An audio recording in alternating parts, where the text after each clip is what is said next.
Hello, good afternoon. Welcome in school of advance chemistry. तो आज की क्लास में हम लोग डिस्कस करेंगे थर्मोडायनामिक स्क्वायर। बहुत सारे जो रिलेशन है थर्मोडायनामिक्स में जो हम लोगों ने पढ़े हैं। तो जैसे अभी हम लोग बात करें अगर थर्मोडायनामिक्स में तो हम लोग बात क्या करते हैं, तो हम लोग बात करते हैं थर्मोडायनामिक्स में कि जो थर्मोडायनामिक्स में है, थर्मोडायनामिक्स में कितने एनर्जी पैरामीटर हैं। हम लोग इंटरनल एनर्जी की बात करते हैं, हम लोग एंथैल्पी की बात करते हैं, हम लोग गिब्स फ्री एनर्जी की बात करते हैं, हम हेल्महोल्ट्ज़ फ्री एनर्जी की बात करते हैं, हम एंट्रोपी की बात करते हैं। यही तो पैरामीटर्स थे जिनकी हम लोग बात करते हैं। और फिर हम बात करते हैं मैक्सवेल इक्वेशन और मैक्सवेल रिलेशन की बात करते हैं। ठीक है, तो क्या है, एक स्क्वायर है, एक थर्मोडायनामिक स्क्वायर है। हम लोग किसको डिस्कस करने जा रहे हैं? हम लोग डिस्कस करने जा रहे हैं थर्मोडायनामिक स्क्वायर को, थर्मोडायनामिक स्क्वायर को। ठीक है, अभी क्या है, जब हम थर्मोडायनामिक स्क्वायर को समझ लेंगे अच्छे से तो हमें क्या करना पड़ेगा, हमें हर एक इक्वेशन, हर एक मैक्सवेल इक्वेशन और हर एक मैक्सवेल रिलेशन को ड्राइव नहीं करना पड़ेगा। हम लोग क्या थर्मोडायनामिक स्क्वायर से देखकर, हम लोग थर्मोडायनामिक स्क्वायर देखेंगे, उसको देखकर हम लोगों को पता चल जाएगा कि इनमें से इसमें जो मैक्सवेल इक्वेशन है वो क्या है। ठीक, तो पहले मैं आपको थर्मोडायनामिक स्क्वायर बना दूं। थर्मोडायनामिक स्क्वायर देखो, ये देखो हमने एक स्क्वायर बनाया। ठीक है, अब इनमें क्या है, इन पे क्या दिखाए जाएंगे, इन पे सारे वेरिएबल्स दिखाए जाएंगे, थर्मोडायनामिक्स के वेरिएबल दिखाएंगे। तो देखो यहाँ पर क्या है, पी वी टी एस। ठीक है, ये है। और यहाँ पर Helmholtz free energy, A G Gibbs free energy, enthalpy and internal energy, E और यू। देखो सारे पैरामीटर्स क्या हैं, हम लोगों को पता होगा सारे लोगों को। क्या, ए इज हेल्महोल्ट्ज़ फ्री एनर्जी, ये क्या है, Helmholtz free energy, free energy. ये क्या है, गिब्स फ्री एनर्जी, ये क्या है, ये है Gibbs free energy, Gibbs free energy, Gibbs free energy. ठीक है, ये क्या है, ये एंथैल्पी है, ये क्या है, ये एंथैल्पी है, ये एंथैल्पी है। ये क्या है, ये इंटरनल एनर्जी है, इंटरनल एनर्जी, इंटरनल एनर्जी। ये क्या है, वॉल्यूम, टेम्परेचर, प्रेशर और एंट्रोपी। और देखो इनके साइन क्या है, इस तरह से।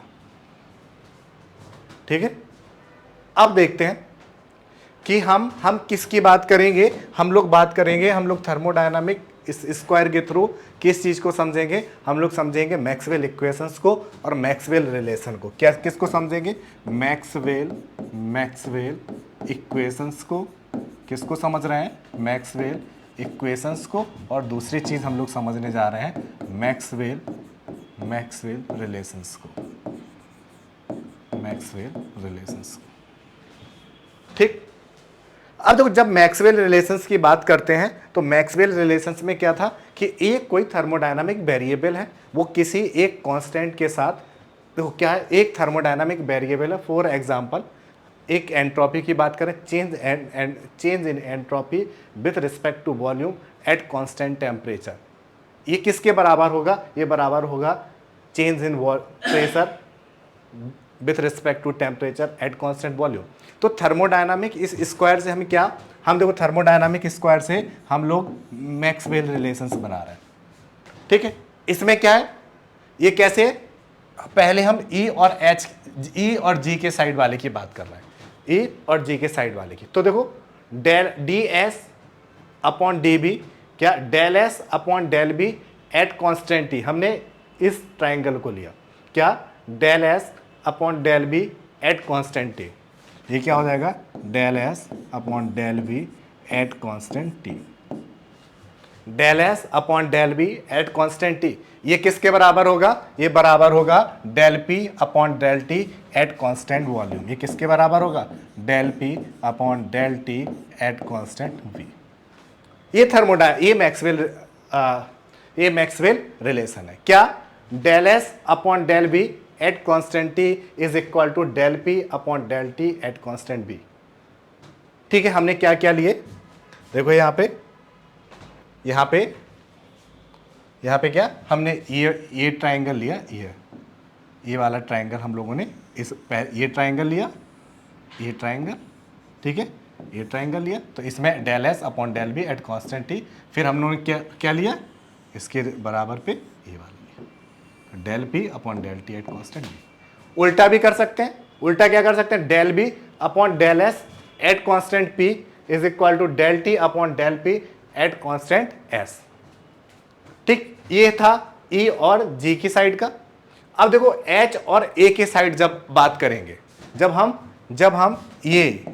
हम लोग ये वाली साइड और इस वाली साइड को लेंगे तो एक दूसरे के नेगेटिवली बराबर होगा, मतलब नेगेटिव साइन के साथ होगा, तो दूसरा रिलेशन क्या बन जाएगा, ठीक है। अब देखो क्या लिख सकते हैं हम लिख सकते हैं del P upon del S at constant B. क्या, del P upon del S at constant B is equal to किसके बराबर होगा, del T upon del B at constant del T upon del B at constant S minus के साथ। और क्या हो सकता है, del S upon del P at constant T is equal to del B upon del T at constant P. तो ये relation बन सकता था माइनस के। तो ये मैक्सवेल रिलेशन बनेंगे, किस तरह से बनेंगे हम लोगों ने देख लिया। जब हम इंटरनल एनर्जी और गिब्स फ्री एनर्जी की साइड देखेंगे, हम del S upon del B at constant T करेंगे is equal to del P upon del T is upon at constant B. ये क्या हो जाएगा, ये हो जाएगा पॉजिटिवली। जब हम एंथैल्पी और हेल्महोल्ट्ज़ फ्री एनर्जी की साइड से देखेंगे तब क्या हो जाएगा, तब ये नेगेटिवली एक दूसरे के बराबर हो जाएंगे। तो मैक्सवेल में क्या, हम दोनों साइड से del S upon del B at constant T, del B upon del S at constant P किसके बराबर होगा, सेम साइड से लेके चलना है, ठीक है। अब हम लोग बात कर रहे हैं मैक्सवेल इक्वेशन की। तो मैक्सवेल इक्वेशंस क्या है, ठीक है। अब मैक्सवेल इक्वेशंस क्या बताता है, change in internal energy, change in Helmholtz free energy, change in Gibbs free energy and change in enthalpy, change in enthalpy. तो ये कैसे होगा, अगर देखो हमें चेंज इन इंटरनल एनर्जी देखना है तो हमें क्या देखना है, हम पहले बात कर रहे हैं किसकी, DE, change in internal energy, change in internal energy, change in internal energy. अब ये इंटरनल एनर्जी किसके साथ चेंज होगा, एंट्रोपी और वॉल्यूम के साथ। किसके साथ होगा, एंट्रोपी और वॉल्यूम के साथ, एंट्रोपी और वॉल्यूम के साथ।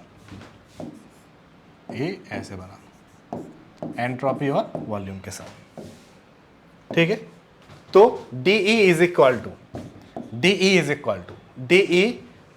क्या होगा, DS, ये क्या है, DS और DB, DE और DS और DB के साथ चेंज होगा, ठीक। अब देखो जब DS है तब क्या है, टेम्परेचर कांस्टेंट TDS, जब V है तब क्या है, P कांस्टेंट PDB। अब साइन लिखेंगे इसके साथ, साइन कौन सा लिखना है, तो देखो जब ये एरो क्या है, जब भी ये एरो अवे होगा, अवे फ्रॉम, जैसे हमने क्या लिखा, इस DS के साथ लिखा, DS के साथ चेंज लिख रहा है, अवे फ्रॉम, ये अवे फ्रॉम वेरिएबल, तब क्या होगा, तब इसको पॉजिटिव लिखेंगे। और टूवर्ड्स वेरिएबल, तो ये क्या होगा, तो ये नेगेटिव होगा, क्लियर।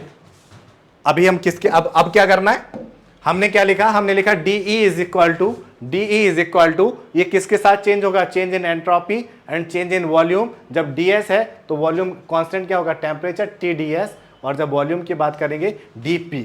तो हम लोगों ने ये लिख दिया। अब देखो S के से अबे जा रहा है ना टेम्परेचर, तो ये प्लस में, और ये देखो ये वॉल्यूम के पास आ रहा है एरो टुवर्ड्स द वॉल्यूम, तो इसको क्या करेंगे, तो इसको नेगेटिव में रखेंगे। तो ये हमारा मैक्सवेल इक्वेशन बन गया क्या, DE is equal to TDS minus PDB।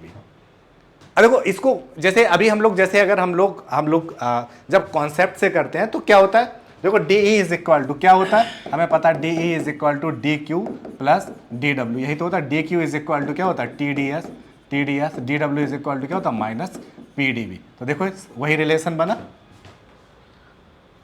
ठीक है, तो ये तो इजी था कि हमें डायरेक्ट फॉर्मूला। अब एंथैल्पी की बात करें, हेल्महोल्ट्ज़ फ्री एनर्जी की बात करें, गिब्स फ्री एनर्जी की बात करें, इनमें से किसी भी चारों वेरिएबल के फॉर्म में डी के में लिखा, हम डी ए के फॉर्म को भी लिख सकते हैं, ऐसे ही डी ए के साथ हम लोग डी जी लिख सकते हैं, डी जी के साथ फिर हम लोग डी एच भी लिख सकते हैं। कैसे लिखेंगे? अब change in Helmholtz free energy किसके साथ होगा? वॉल्यूम और टेम्परेचर के साथ। तो ये क्या होगा? इसमें dV और dt चेंज होगा। अब dV चेंज होगा किसका? P dV और यहां पे dt S dt। अब देखो ये जो डायगोनल है एट कांस्टेंट P, डायगोनल कहां के? वॉल्यूम की तरफ आ रहा है, तो इसका मतलब क्या? नेगेटिव में। S dt ये देखो टेम्परेचर की तरफ आ रहा है, ये तो dA is equal to minus P D V minus S D T, minus P D V minus S D T आ गया। अब अगर ऐसे करना होगा तो A is equal to E minus T S, D A is equal to D E minus T D S minus S D T. तो D को क्या लिखेंगे? डी को हम लोग लिख देंगे T D S minus P D we, तो minus P D we T D S, और वो जब हम लोग टी डी एस काट देंगे एस डी टी आ जाएगा। तो जब करेंगे तो सेम यही चीज आएगी। अब आते हैं गिब्स फ्री एनर्जी की बात करते हैं, change in Gibbs free energy. अगर change in Gibbs free energy तो क्या किसके साथ चेंज करेंगे? डीपी अपॉन डीपी और डीटी के साथ। तो हमने डीजी के साथ लिख दिया डीपी और डीटी, इसके साथ चेंज करेंगे। अब देखो जब P चेंज होगा तब वॉल्यूम V dP और T के साथ S डी टी। अब साइन कैसा आना है? T S T, तो ये माइनस में, अब V dP और डीजे के साथ P अबे, तो ये प्लस में रहेगा। तो ये बन जाएगा V dP minus S D T. ये क्या बन जाएगा? V dP minus S D T. अब आ जाते हैं गिब्स फ्री एंथैल्पी पर। जब एंथैल्पी की बात करेंगे तो एंथैल्पी, ये एंथैल्पी है, एंथैल्पी किसके साथ वेरी करेगा? ds और s और p के साथ। तो इसको किसके फॉर्म में लिखेंगे? एंथैल्पी को लिखेंगे ds और dp के फॉर्म में, ठीक है। ds के सामने t, तो t ds और ये क्या? अवे फ्रॉम s, तो ये प्लस में आएगा, p अवे फ्रॉम इससे तो v, ये भी किस में आ जाएगा? इसमें। अब किसी को भी चेंज करके देख लो। मान लो देखो, अब हम किसे चेक कर लें, मान लो एंथैल्पी को चेक करना है, तो एंथैल्पी इज इक्वल टू क्या होता है? E प्लस पी बी, यही तो होता है। तो D H is equal to क्या हो जाएगा? D E plus P D V plus P D V plus V D P. D E plus P D V is equal to क्या होता है? D Q. ये क्या होता है? D Q is equal to क्या होता है? T D S. तो D H is equal to क्या आ गया? ये आ गया T D S plus V D P. जबकि आप इनको सॉल्व करेंगे, जब हम इनको सॉल्व करेंगे तो हमें ये इसी फॉर्म में मिलेंगे। तो हमें थर्मोडायनामिक स्क्वायर, जब हम इस चीज को समझ जाते हैं, थर्मोडायनामिक स्क्वायर आता है तो हम देख के कोई भी वेरिएबल आएगा, कोई भी एनर्जी फंक्शन आएगा, कोई भी मैक्रोस्कोपिक प्रॉपर्टी, प्रेशर, वॉल्यूम और एंट्रोपी के रिलेशंस आएंगे, तो हम क्या करेंगे? हम थर्मोडायनामिक साइकिल हमें आता है, थर्मोडायनामिक स्क्वायर हमें आता है, हम उसे देखेंगे किसके साथ वेरी करेगा। देखते ही हमें पता है del P upon del T at constant V will be equal to del S upon del B at constant T, del S upon del P at constant T will be equal to minus del V upon del T at constant P. कितना easy हो जाता है इस thermodynamic square से पढ़ने पर। क्या होगा? कोई भी वेरिएबल आएगा, उसका दूसरे वेरिएबल के साथ क्या रिलेशन होगा, सारे हमको इससे पता चल जाएंगे। क्या होगा? सारे हमको इससे पता चल जाएंगे। क्लियर है? ठीक है। तो ये हमारा थर्मोडायनामिक स्क्वायर है और इसको समझना, इसको जानना बहुत ज़रूरी है, क्योंकि क्या है कि जब भी आप कोई प्रॉब्लम सॉल्व करने जाते हैं तो आपको चीज़ें याद नहीं रखनी पड़ेगी, और फिर अगर याद नहीं है आपको तो फिर आप क्या करते हैं? दूसरा ऑप्शन करते हैं, आप ड्राइव करते हैं, तो आपको वो भी नहीं करना पड़ेगा। आप थर्मोडायनामिक स्क्वायर बनाते हैं, आपको उसका वेरिएबल और उसके जो कैसे चेंज होगा दूसरे वेरिएबल के साथ, वो आपको पता चल जाएगा। ठीक है। तो ये थर्मोडायनामिक स्क्वायर था, इसे समझ लें। और अगर कोई प्रॉब्लम होती है, अगर आपको इन सब चीज़ से लेके कोई भी आपको जेई और नेट को लेके प्रॉब्लम होती है, तो आप किसी भी चीज़ के लिए, क्वेरी के लिए या कोई भी प्रॉब्लम शेयर करने के लिए आप हमारा व्हाट्सअप नंबर दिया गया है उस पर मैसेज कर सकते हैं, और मेल आईडी दी गई है, जो दोनों चीज़ें डिस्क्रिप्शन में दी गई हैं, आप उस पर मेल कर सकते हैं और व्हाट्सअप कर सकते हैं। Okay, thank you.